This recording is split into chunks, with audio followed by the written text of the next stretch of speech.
Ricky Ricotta's mighty robot versus the voodoo vultures from Venus. Chapter 1. Late for supper. It was supper time at the Ricotta's home. Ricky's father was sitting at the table. Ricky's mother was sitting at the table. But Ricky was not sitting at the table. And neither was his mighty robot. "It is 6 o'clock," said Ricky's father. "Ricky and his mighty robot are late for supper again."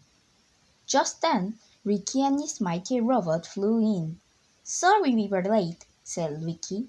"We were in Hawaii collecting seashells." "You have been late for supper 3 times this week," said Ricky's mother. "No more TV until you boys learn some responsibilities."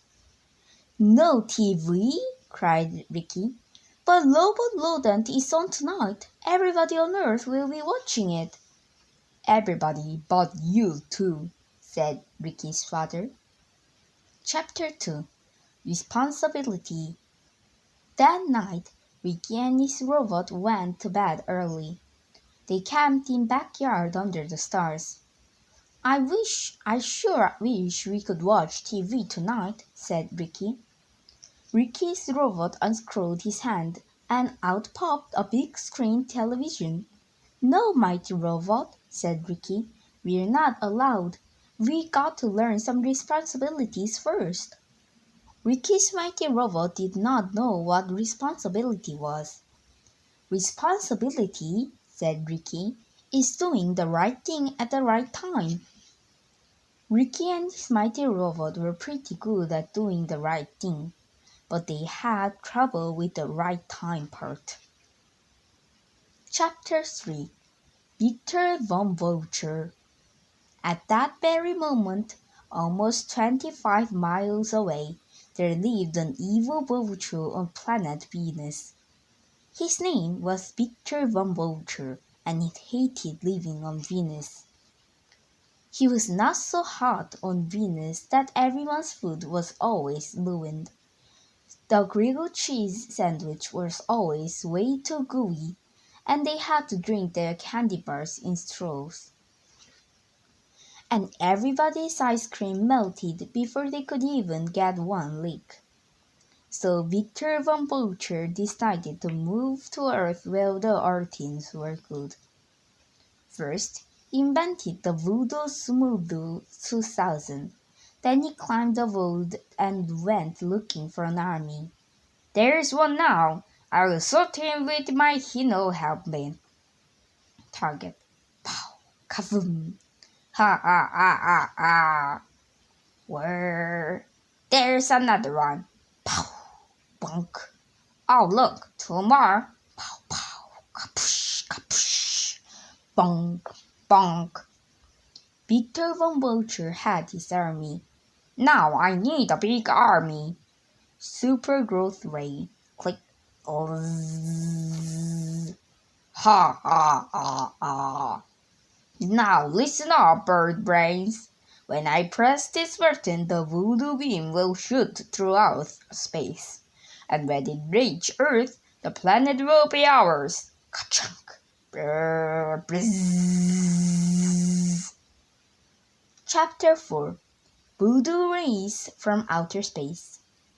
Ricky and his mighty robot fell asleep under the stars while everyone else in town was watching television. Suddenly, the voodoo ray outer space beamed down at the every night sky.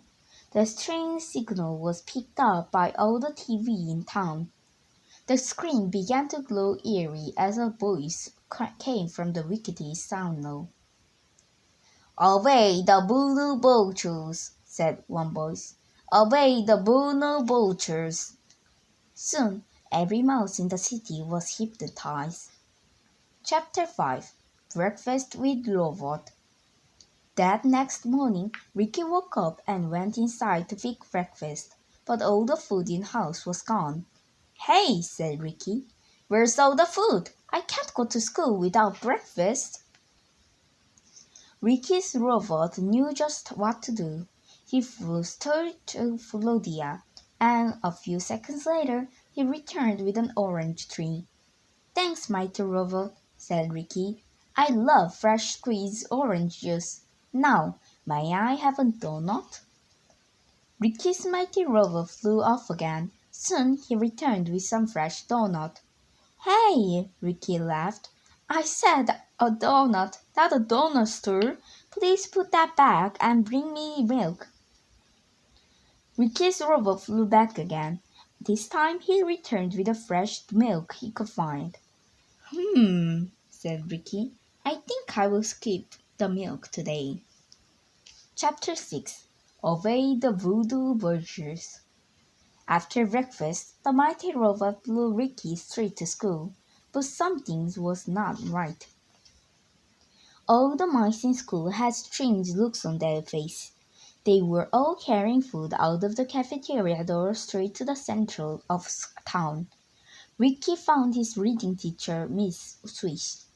"What's going on here?" asked Ricky. "Obey the vultures," said Miss Swish. Then Ricky saw his math teacher, Mr. Mosellia. "Aren't we supposed to have a test today?" asked Ricky.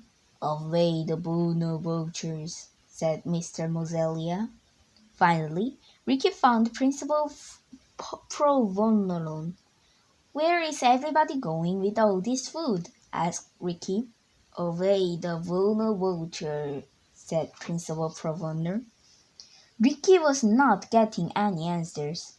"Come on, Lovell," said Ricky. We got to get to the bottom of this."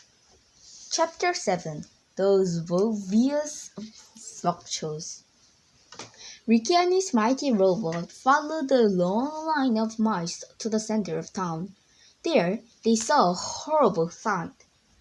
Victor von Vulture had taken over the city and turned everybody into voodoo slaves. The hungry vultures were eating every bite of food in town. "We want more chocolate chip cookies!" yelled one of the vultures. "Yes, master," said the mice, as they scurried off to start baking. "No more rice cakes!" yelled another vulture. "We've got to stop these evil villains," said Ricky. "But how?" Ricky and his mighty robot looked around. They saw Victor and his evil invention. "I bet these vultures are collecting everybody with that remote control," said Ricky. "We got to get it away from them." But that was going to be tricky. Said Ricky. "What we need is a distraction." Chapter 8. Ricky's Recipe. Ricky and his mighty robot hurried back to school. In the cafeteria kitchen, Ricky mixed together some butter, sugar, and eggs. Then he added flour and chocolate chips. "Now come the secret ingredient," said Ricky. The mighty robot flew straight to the Mexico and returned with the hottest pepper he could find. Ricky swirled the cookie batter while his mighty robot added hundreds of super red hot chili pepper to the mix. The mighty robot quickly baked the cookies with his microwave eyeballs and cooled the pan with his super freezy breath. Chapter 9. Dinner is served. Ricky and his mighty robot returned with the center of town. Ricky pretended he was hypnotized and he bravely carried his cookie towards the vultures. "It's about time," said one of the vultures. "Give me those cookies," said another. The greedy vultures were fighting over Ricky's cookie. They stuffed them into their mouth as fast as they could. Grab, swish, snap, crunch, crunch, crunch, crunch, chomp, chomp, chomp, chomp, munch, munch, crunch, crash, crunch, crunch, crunch, munch, munch,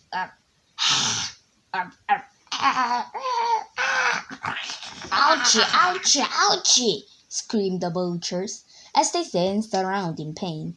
Ricky's mighty robot grabbed the Voodoo Smadoo 2000 and crushed it in his mighty fist. The vulture Voodoo were very angry. He huffed and puffed as he surrounded Ricky's mighty robot. You are going to be very sorry you tricked us, said one of the Victor von Vulture as he flew higher and higher. Just when everything seemed hopeless, Ricky had an idea. He reached up and grabbed the feather from Victor von Vulture's rear end. Ricky yanked the feather out. Ouch! yelled Victor. Ricky wiggled the feather under Victor's claw. Hey, hey, hey! Stop that! It tickles! Laughed Victor von Vulture. But Ricky did not stop. He wriggled the feather faster and faster. Victor began to laugh harder and harder. Finally, Victor von Vulture let go of Ricky. The little mouse fell through the air. Chapter 11. Ricky was in trouble. He was falling through the sky faster and faster. Help me, mighty robot, said Ricky. With a lightning speed, the mighty robot's arm shot up in the sky. The mighty robot caught Ricky by the back of his shirt. Then he set him down safely in the tree. Thanks, buddy, said Ricky. Now, go get him. Chapter 12. The battle begins. The mighty robot flew up and grabbed Victor von Vulture in his mighty fist. Help! Voodoo vultures! Help! cried Victor. Suddenly, the evil vultures got ready to attack. The mighty robot was outnumbered. This is going to be fun, Victor snarled. The voodoo vultures began to attack. Mighty robot defended himself. Hey, wait a minute, robot, said Victor. Put me down first. But the mighty robot did not have time to put Victor down. Victor was stuck in the middle of the fight. Every time mighty robot punched, Victor felt the blue. Every time mighty robot clubbed, Victor got clubbed too. Every time mighty robot clunked heads, Victor got the worst of it. Ouch, ouch, ouchie! Victor von Vulture cried. This is not as fun as I thought it would be. Hey, you two, grab his arm. Perfect. Now, you other two, grab his legs. Wonderful. Now stretch him like a voodoo band. Boing, crush. Ha ha ha ha. Mighty robot, fire up your rocket feet. Chapter 13. The Big Battle in Filippo Lama. Filippo Lama won. The voodoo vultures attacked. Filippo Lama 2. Ricky's robot fought back. Filippo Lama 3. The voodoo vultures battled hard. Filippo Lama 4. Ricky's robot battled harder. Filippo Lama 5. And justice prevailed. Chapter 14. Justice Prevails. The evil voodoo vultures were no match for Ricky Ricotta's mighty robot. Let's get out of here, moaned the vultures. Hey, wait for me, cried Vulture von Vulture. But it was too late. The voodoo vultures flew back to Venus and were never heard from again. The mighty robot picked up Ricky, and together they took Victor von Vulture to the Squeakyville jail. Boo-hoo-hoo, cried Victor. Now, maybe you will learn some responsibility, said Ricky. Then, Ricky Ricotta and his mighty robot flew back home, just in time for supper. Chapter 15. Supper Time. Ricky's mother and father had cooked a wonderful feast for Ricky and his mighty robot. Oh boy, said Ricky, TV dinner, my favorite. We're both very proud of you boys, said Ricky's mother. Thank you for doing the right thing at the right time, said Ricky's father. No problem, said Ricky. That's what friends are